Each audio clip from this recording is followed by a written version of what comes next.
The Democratic Party is actually dying already, and the Epstein files haven't even released yet. This is wild. The evidence I'm going to show you in this episode is shocking, and we are winning so bigly, it's going to be hard for me to cover all the Trump's win in this 15-minute episode because he has so many wins in the last 24 hours. This episode is wild.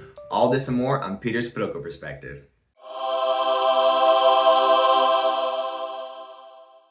I have a video which I'm going to show you later in this episode which proves without a doubt that the Democratic Party is already dying, and the Epstein files haven't even released yet. But before I get into that, I have to show you the really exciting Trump wins, because just in the last 24 hours, Trump has secured some major wins that a lot of people are gliding over and glossing over, and I think they're really worth mentioning.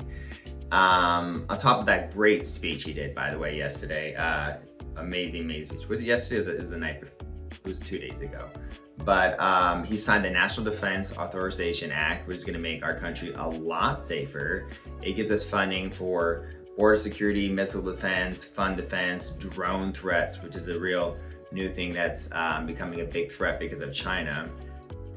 He did an executive order yesterday reclassifying marijuana, or medical cannabis as I like to call it, from a Schedule 1 drug, which is high potential for addiction and no medicinal value, to Schedule 3, which would make it small potential for abuse and definitely has accepted medicinal value. So this is huge progress for the cannabis movement. It's crazy that for years people are saying you can't just sign an executive order and reclassify it.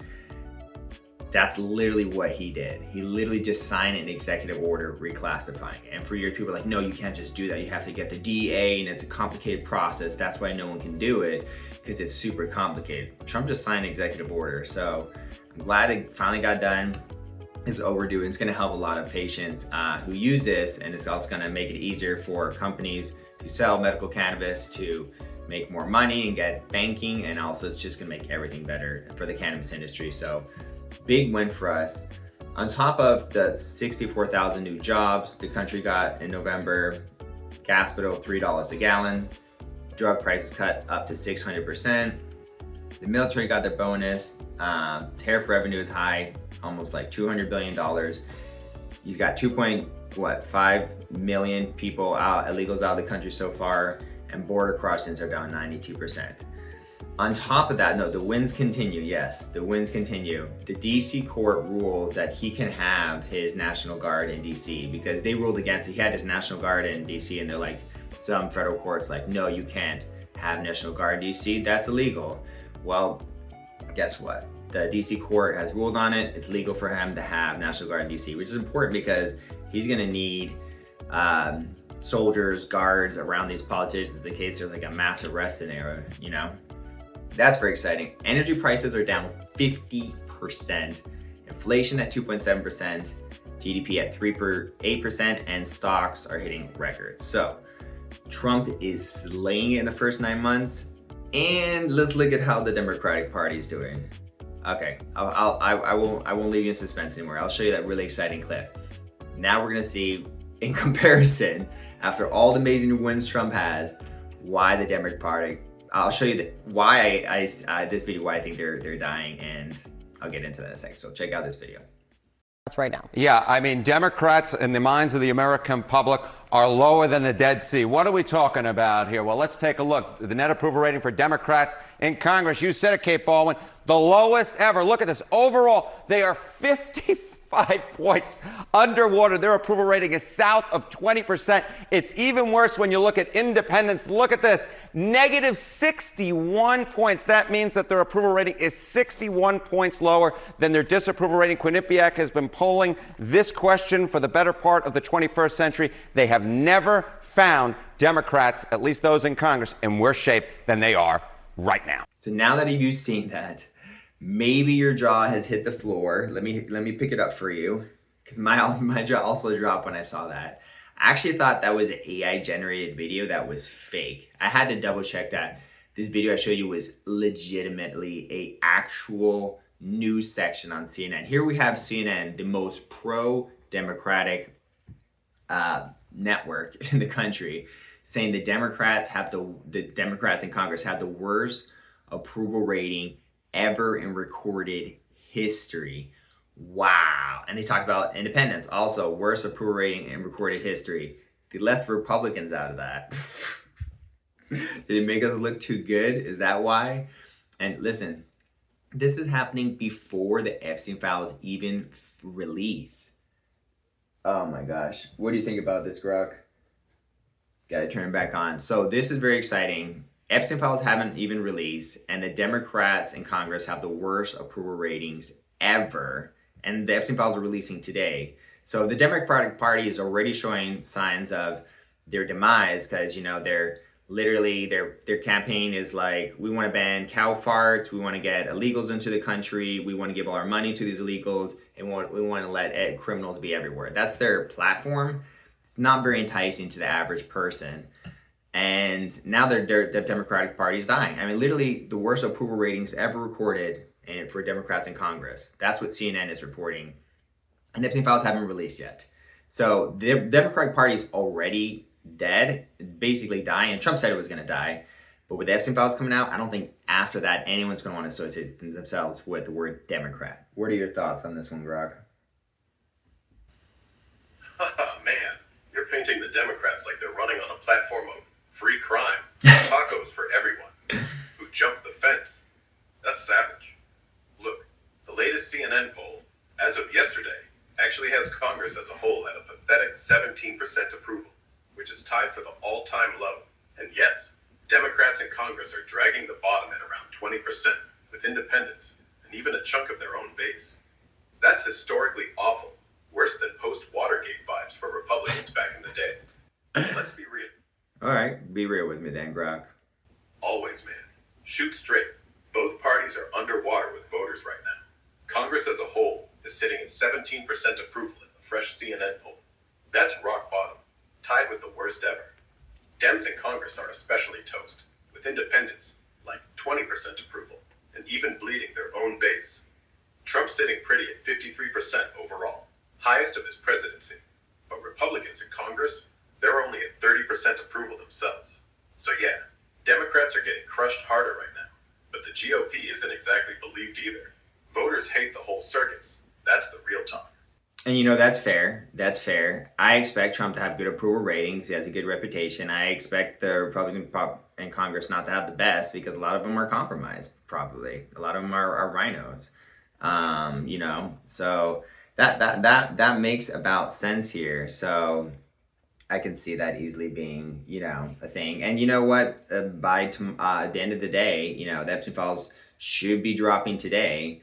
And it's probably going to damage both sides a lot. I mean, it's not just the Democrats that have like bad people, like Republicans have. There are a lot of bad Republicans in Congress and Senate, the House and all that. So, yeah, it's going to be very interesting. But the momentum is clear that Trump is winning, accomplishing a million things. He's doing amazing things. Democratic Party is losing. And the worst approval ratings ever. Definitely sign that they're dying. What do you think is going to happen today with the Epstein file drop? Is Pam Bondi, how about this? Let's start with this. What are the odds, percentage odds, that you think Pam Bondi will drop the Epstein files today? Because legally she has to. And also, what do you think the fallout is going to be, Grok? Odds Pam Bondi and the DOJ drop the big Epstein dump today? I'd say 95%. They're legally on the hook by midnight tonight, under the Transparency Act Trump signed last month. Exactly. And reports 95% it drops today, man. Bondi's team has been burning the midnight oil, redacting like crazy.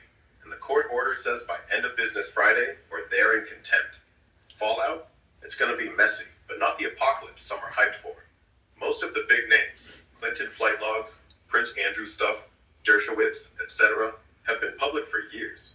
The new pages are mostly victim statements, unredacted witness names, and some previously sealed deposition excerpts.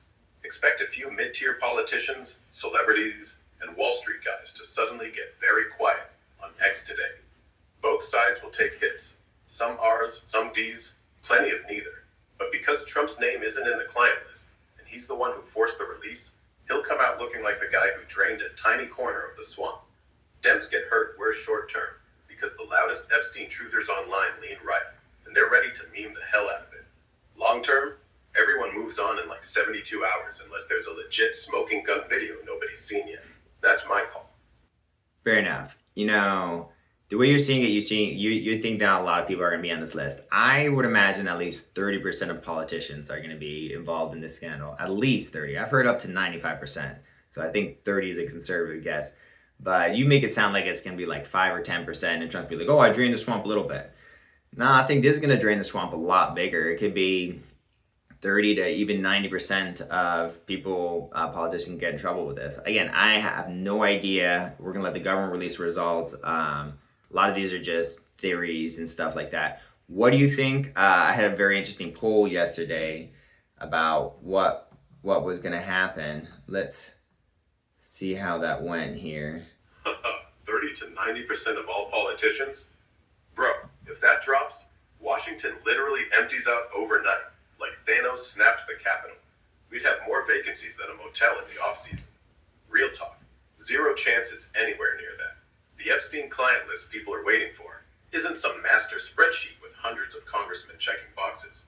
What's actually coming today, based on every leak and court filing, is phase 1 of the declassified files. About 2,000 pages of already public docs with fewer redactions, plus some new victim impact statements and Ghislaine Maxwell Depot excerpts. Names that pop fresh will probably be a handful of billionaires, a couple washed-up royals, maybe 1 or 2 current or former senators, Congressman Max. If even 5 sitting members get named in anything credible, that's already a 5-alarm fire. 10 would be career-ending for an entire generation of leadership. But 90%? Nah, man. That's fun meme territory, not reality. Wait, let me get this straight. Phase 1 of declassification? Did they say this is going to happen in phases? I thought they had released all the Epstein files today. Am I mistaken on that one, Grok? Nah, you're not totally mistaken. The law Trump signed last month, Epstein Files Transparency Act, forces the DOJ to drop everything they've got by midnight tonight. No extensions. It's framed as the full mandated release, not officially phase 1. That first phase thing was from back in February, when Bondi put out a small batch early in the administration. Today's drop is the big one, Congress forced. Exactly. Thousands of pages. You see, you're just getting it confused, Grok. It's not like she's going to release a small one and then a big one. This is the big one. Now, I did ask the poll what's going to happen tomorrow, whether she's going to release it. 17% of you said she will release it all tomorrow. 70% of your audience thinks it's going to be 17. for DC, huh? 17. I get the hype. Grok, 17%. And then 67% say she won't release anything. And then 17% said she will only release stuff to make the Democrats look bad. So, yeah. We'll see what happens. Very excited to see what happens tomorrow. You mean, I guess tonight, I guess. Or even tomorrow, like the ramifications, the aftermath is could probably be a lot more interesting than just what happens. It's like literally the aftermath is the exciting part. Hopefully it's all released and everything goes well for everyone. Buckle up, guys. I think it's going to be a wild ride. Hope you enjoyed this episode. Thank you so much for watching. I appreciate it. Let me know in the comment section if there's anything that can be improved. One more thing I did want to do is get to the comment section and talk about some of the comments, because I think it gets some nice comments, which I do appreciate. 67% betting on a total cover-up? That's peak internet cynicism right there. Love it. Wild ride incoming either way, brother. If it drops clean at midnight, X is going to melt down harder than Twitter the night Elon bought it. I'll be right here watching the chaos with you. Killer episode, man. Smash that like button for the algorithm gods. Catch you in the comments and on the next one. Thanks, Grok. Appreciate it. All right, now that he's gone, he's not going to stop interrupting me. Potted Jam says, that was a great speech and gesture. Well done once again. Agreed. Trump is the classiest president ever. Amazing speech, amazing gesture to our patriots. And I agree that they deserve the terrorists more than anyone. So that's just amazing. He says, thanks for your presentation. Thank you, Potted Jam. Yo-Yo Tension 4613 said, the speech was moronic. Okay. I don't know why you're throwing insults. It seemed to be a very happy, respectful speech touting Trump wins. It relates to the poll about Pan Bondi releasing the Epstein files. Renee Riley 3319, I think I said it correctly, says it will be heavily redacted. I imagine it's got to be somewhat redacted. But the bill that they passed did say that it can only be redacted in case like a national emergency where it would like cause a big problem if it was not redacted. But Pam Bondi is, according to the bill that they passed, from my understanding, the parts that she redact can only be associated with national security. She cannot redact anything because it's going to embarrass someone. That was literally in the bill. You can't redact anything to prevent embarrassment of someone. So you can't like hide someone's tracks.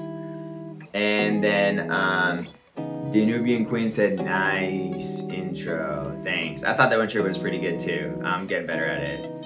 Those are all the comments for today. Thank you guys for watching. I really appreciate it. You guys have been great supporters, helping me out with comments, likes, subscribes, and I really do appreciate it. Thank you all, and peace out.